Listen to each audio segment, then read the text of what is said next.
लालितं नित्यमङ्के स्वजनभरणशीलं शीले विघ्नराजम्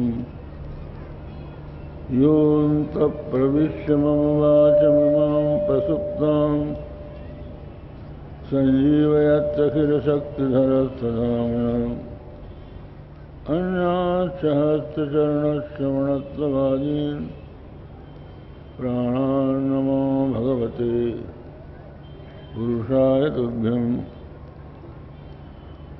कल्याणानां निधानं कलिमलमथनं पावनं पावनानां पाथेयं जन्ममुक्षोः सपदि परपदप्राप्ते प्रस्थितस्य विश्रामस्थानमेकं कविवरवचसां जीवनं सज्जनानां बीजं धर्मद्युमस्य प्रभवतु भवतां भूते रामनाम। श्री राम जय राम जय जय राम। श्री राम जय राम जय जय राम। श्री राम जय राम जय जय राम। श्री राम जय राम जय जय राम। श्री राम जय राम जय जय राम। श्री राम जय राम जय जय राम। श्री राम जय राम जय जय राम। श्री राम जय राम जय जय राम। श्री राम जय राम जय जय राम। राम जय जय राम। श्री राम जय राम जय राम। श्री राम जय राम जय जय राम। श्री राम जय राम जय जय राम। श्री राम जय राम जय जय राम। धर्म की जय हो, अधर्म का नाश हो, प्राणियों में सद्भावना हो, विश्व का कल्याण हो, गो माता की जय हो, गो हत्या बंद हो। हर हर महादेव। समुपस्थित विद्वद्वृंद, देवियों, सज्जनों, कल हमने आपको बताया था कि रामचरितमानस मात्र इतिहास या काव्य नहीं है, ये प्राणी के पुरुषार्थ का साधन। पुरुषार्थ का अर्थ है पुरुषेण अर्थ्यते प्रार्थ्यते यह सह पुरुषार्थ। जो पुरुष के द्वारा अर्थित प्रार्थित होता है उसको पुरुषार्थ कहते हैं। तो पुरुष क्या चाहता है ये हमें देखना है। आप देखें, संसार के लोग अनेकों प्रकार के काम कर रहे हैं। आप किसी रायपुर के चौराहे में बैठ जाएं, किसी ऊंचे मकान पर, तो आपको सड़क से लोग जाते हुए आवागमन करते हुए दिखलाई पड़ेंगे। कोई कहीं जा रहा है, कोई कहीं जा रहा है, किसी का भी मुख एक तरफ नहीं है, विभिन्न दिशाओं पर जा रहे हैं। पर ये क्या चाहते हैं? क्यों इतना प्रयास इनका चल रहा है? तो हम ये देखेंगे कि कुछ लोग अपने जीवन के लिए डॉक्टर वैद्य के यहाँ जा रहे हैं, अस्पताल जा रहे हैं। कुछ लोग ज्ञान प्राप्त करने के लिए स्कूल, कॉलेज, यूनिवर्सिटियों की ओर जा रहे हैं, और कुछ लोग सिनेमा की ओर जा रहे हैं, मनोरंजन के साधनों की ओर जिनकी दृष्टि है। इस तरह से अनेकों उद्देश्यों से लोग चल रहे हैं, किंतु यदि हम गंभीरता से विचार करें तो मनुष्य की इच्छा का विषय खोजने पर मालूम पड़ता है कि वह जीना चाहता है। जीना चाहता है, इसका अर्थ है सत होना चाहता है। सत जो त्रिकाला बाध्य है, भूत, भविष्य, वर्तमान तीनों में एक सा रहता है, उसको सत कहते हैं। तो हम ये देखते हैं कि कोई भी प्राणी मरना नहीं चाहता। मरने से सब डरते हैं। चाहे कोई कितना ही दुखी हो, मरने से उसको भय लगता है। हम लोग कहा करते हैं, एक बुढ़िया थी, बहुत निर्धन थी, रोज जंगल में जाकर लकड़ियों को इकट्ठा करके बोझ बनाती थी और नगर में बेचकर अपना भरण पोषण करती थी। एक दिन वो जंगल गई, लकड़ियां बटोरी, बोझ बनाया, और जब उठाकर अपने माथे पर रखना चाहा तो उससे संभला नहीं। बेचारी गिर पड़ी, चोट लग गई, कराहने लगी। मुंह से निकला, क्या करूं, मौत भी तो नहीं आती है। इतने में मौत आ गई उसके सामने। पूछा क्यों बुलाया? तो बोली ये बोझ सिर पर रख दे, इसके लिए बुलाया। मतलब यह है कि बोझ उठाकर इतना कष्ट से जीवन बिताकर भी वो जीना ही चाहती है।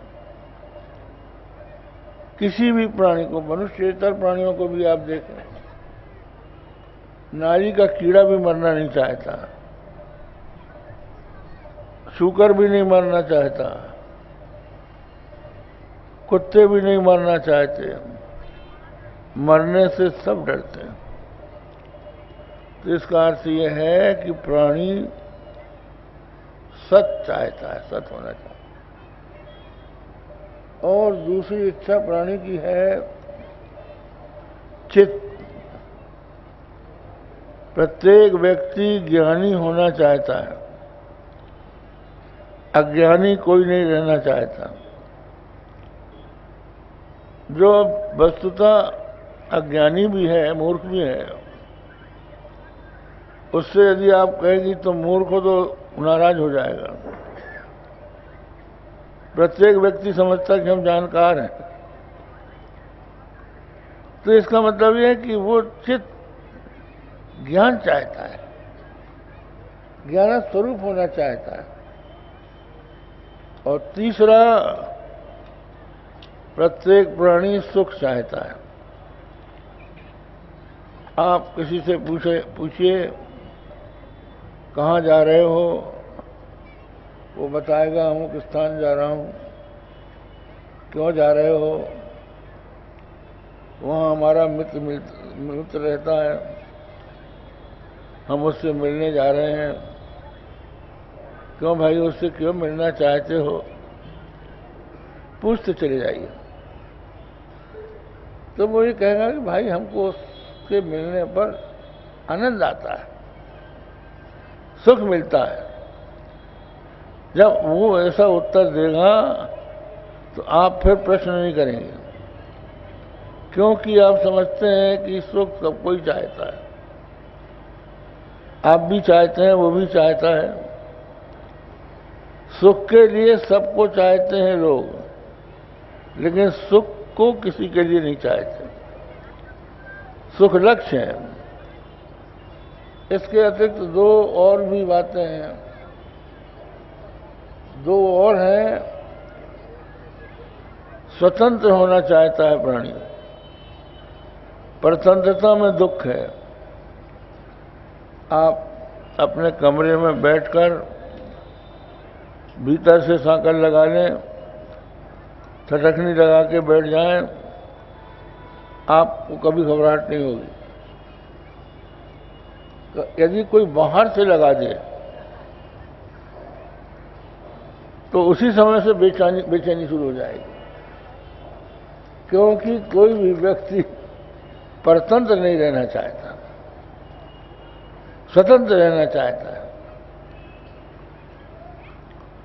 मानसकार भी बोल उठे, पराधीन सपने सुख नहीं। पराधीन जो है कभी सुखी नहीं हो सकता।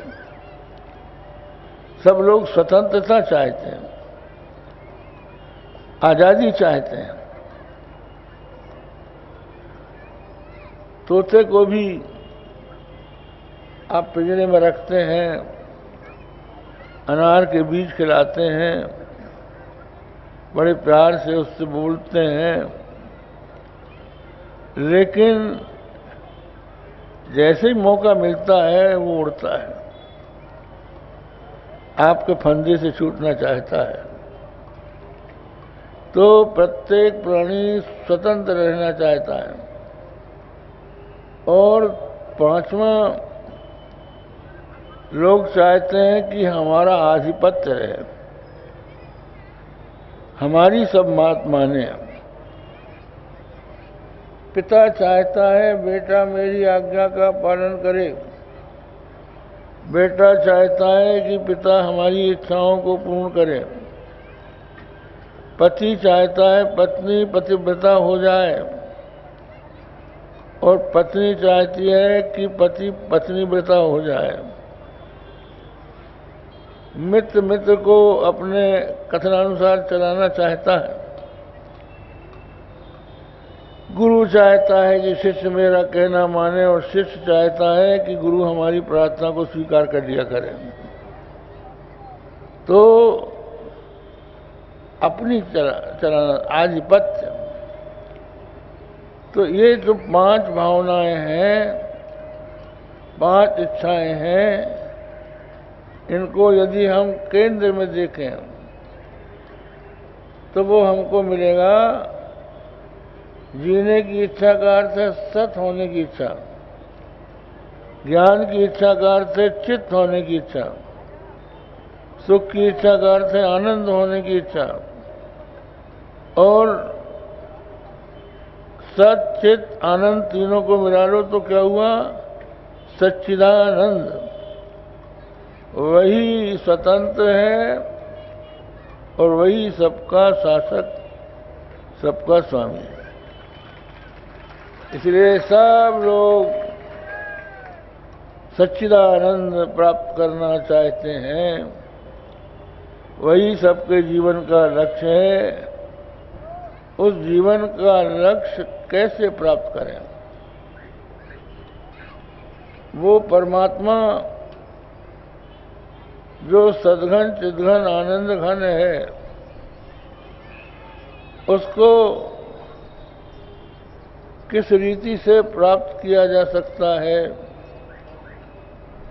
अब हम उसके स्वरूप पर जब विचार करते हैं तो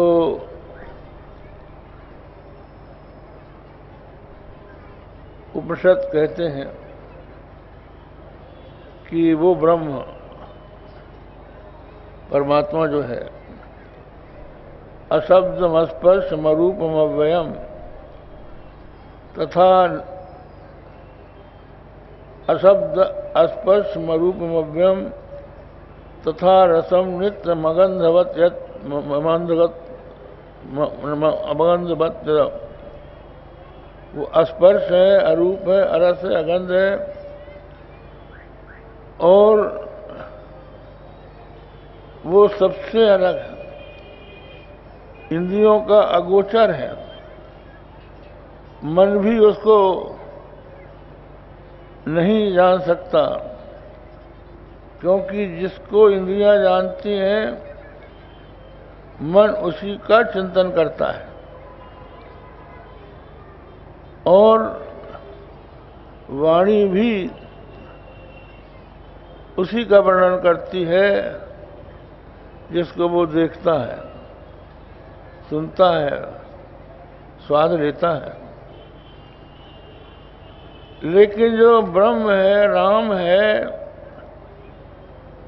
उसके बारे में उपनिषद कहते हैं वो तो अशब्द है, स्पर्श है, रूप है, रस अगंध है। उसको तो अवांग मनस गोचर कहा जाता है, वाणी और मन का वो विषय ही नहीं है। और यही बात गोस्वामी जी भी कहते हैं, मन समेत जही जान न बानी, तर्क न सकहीं सकल अनुमानी। कहते हैं बड़े बड़े अनुमानी जो हैं जिनका अनुमान नहीं कर सकते, मन के सहित वाणी जिसको नहीं जान सकती, वो राम है। अब उस राम को हम कैसे प्राप्त करें। तो कल हमने आपको बताया था कि उस राम को प्राप्त करने के लिए तत्व ज्ञान, परमात्मा के स्वरूप का बोध प्राप्त किया जाए। पर प्रश्न ये आता है कि उसको जो स्पर्श है, जो अशब्द है, स्पर्श है, अरूप है, अगंध है, रस है, उस परमात्मा को प्राप्त कैसे हम करें। क्योंकि हमारी जो इंद्रियां हैं ये तो शब्द स्पर्श रूप रस गंध को ही चाहती हैं। कहते हैं कान शब्द सुनना चाहते हैं, त्वक स्पर्श करना चाहती है, आंख रूप देखना चाहती है, जिह्वा रस लेना चाहती है और नाक गंध सूंघना चाहती है। इनसे ही प्रेम है। इंद्रियां हमें शब्द स्पर्श रूप रस गंध की ओर आकृष्ट कर रही है और इंद्रियों के पीछे मन भी कर रहा है, जा रहा है। तो ऐसी स्थिति में उस तत्व को हम कैसे जानें। इस बात को उपनिषदों ने बताया, परांचि खाने व्यतिनत स्वयंभू तस्मात् परं पश्यति नान्तरात्मन कश्चित् धीर प्रत्यगात्मानमैक्षत आवृत्त चक्षुरमृतत्वम इच्छन्। इसका अर्थ यह है स्वयंभू ने सृष्टि के रचयिता ने इंद्रियों को परांची पराग बाह्य विषय का अनुभव कराने वाली बना दिया। ये बाह्य विषयों को ही देखती हैं, नान्तरात्मन अंतरात्मा को नहीं देखती। तो ऐसी स्थिति में उस अंतरात्मा को कैसे देखें? तो उपनिषद कहते हैं कश्चित धीरः प्रत्यगात्मानमैक्षत। कोई धीर का अर्थ है स्वविषयेभ्यो धियम राति निगृह्णाति इति धीरः, जो अपने विषयों से बुद्धि को अलग कर लेता है, वो धीर है। तो इंद्रियों का निग्रह करके कोई अपने अंतरात्मा का साक्षात्कार कर सकता है, पर इंद्रियों का निग्रह करें कैसे? भक्त प्रहलाद कहते हैं, महाराज क्या बताएं, हमारी इंद्रियां हमें अनेकों दिशाओं में खींच रही हैं। त्वक स्पर्श की ओर, रस जिह्वा रस की ओर, नासिका गंध की ओर, श्रोत्र शब्द की ओर, नेत्र रूप की ओर हमको खींच रहे हैं। हमारी तो वो अवस्था है, बहवः सपत्न योगे पतिम लुनंती, जैसे किसी की अनेकों स्त्रियां हों तो वो अपने पति को नोच खाती हैं, वैसी मेरी दशा है। एक व्यक्ति था, उसकी 2 स्त्रियां थीं, दोनों आपस में झगड़ती थीं। तो उसने अपने घर में उनको अलग अलग कर दिया। एक को नीचे ग्राउंड फ्लोर में और दूसरी को फर्स्ट फ्लोर में रख दिया और पारी बांध ली। एक दिन एक रात एक के पास रहेंगे, दूसरे दिन दूसरी के पास रहेंगे। तो वो एक दिन भूखा आया, काम धाम करके, नीचे वाली की पारी थी। उसने आकर अपनी स्त्री से पूछा, भोजन तैयार है? बोली आधा घंटा लगेगा। ऊपर वाली बोली कि परोसा रखा है, चल। तो भूखा तो था ही वो ऊपर चढ़ने लगा। आधी सीढ़ी चढ़ाई था कि नीचे वाली ने टांग पकड़ के खींची, कहाँ जा रहे हो? और ऊपर वाले ने पकड़ी चोटी कि तुम कहाँ जा रहे हो? संयोग की बात है, उस घर में उस दिन उस रात को सेंध लगाकर एक चोर घुसा। वो चोर घुस के चोरी करना चाहता था, लेकिन सेठ की इस दशा को देख के वो देखते ही रह गया, चोरी करना भूल गया। अब गजग्रह जैसी दोनों को खींच तान चलता रहा। रात बीत गई। जैसे ही सवेरा हो गया, दोनों ने छोड़ दिया।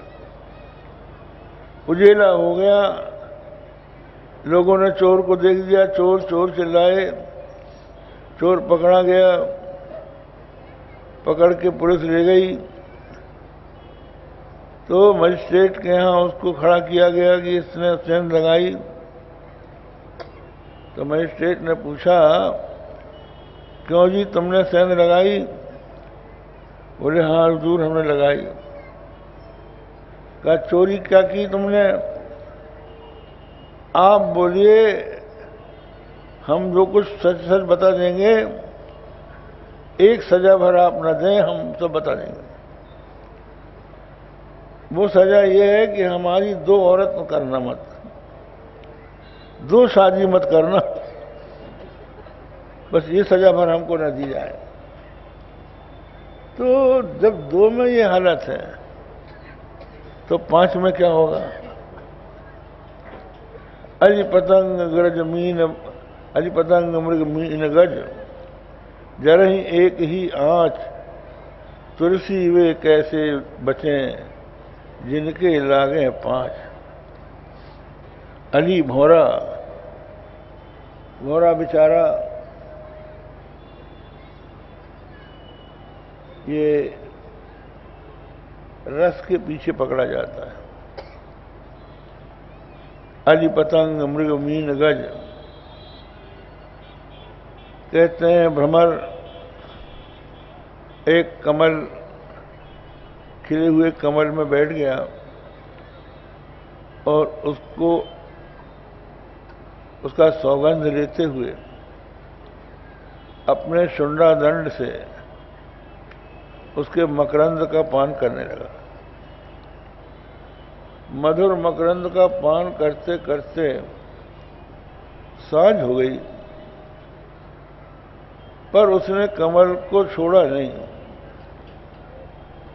सूर्यास्त होने पर कमल मुकुलित हो गया। भ्रमर कमल में बंद हो गया, बंध गया। जो भौरा, जो भ्रमर सूखे काठ में छेद कर सकता है, कमल की पखुड़ियों को काटने में उसको कौन सा श्रम था? लेकिन नहीं, आसक्ति के कारण नहीं छोड़ पाया। मनोरथ कर रहा था, रात्रिर्गमिष्यति भविष्यति सुप्रभातम, भास्वानुदेश्यति हसिष्यति पंकजश्री, इत्थम विचिन्तयति कोशगते दुरेफे, हा हंत हंत नलिनीम गजोज्जहार। कमल के कोश में आबद्ध भ्रमर मनोरथ करता है कि रात्रि बीतेगी, सुप्रभात होगा और भगवान भुवन भास्कर उदयाचल पर अधिरूढ़ होकर तमिश्रा रात्रि का नाश करेंगे और अपनी कोमल किरणों से इस कमल को विकसित कर देंगे और मैं उन्मुक्त होकर विहरण करूंगा। ये वो मनोरथ कर रहा था कि इतने में ही हा हंत, एक मत्त गजेंद्र आया, कमल वन को रोंदते हुए। जहां ये भ्रमर जिस कमल के पुष्प में अवरुद्ध था, उसी की डंडी को सूंड से पकड़ के खींचा और अपने पैर के नीचे रख के मसल दिया। बेचारा भ्रमर मारा गया। अली पतंग जो कीड़े होते हैं वो प्रकाश को देखकर उसके ऊपर कूद पड़ते हैं। अली पतंग मृग को पकड़ने के लिए बहेलिए बीन बजाते हैं, सामने जाल फैला लेते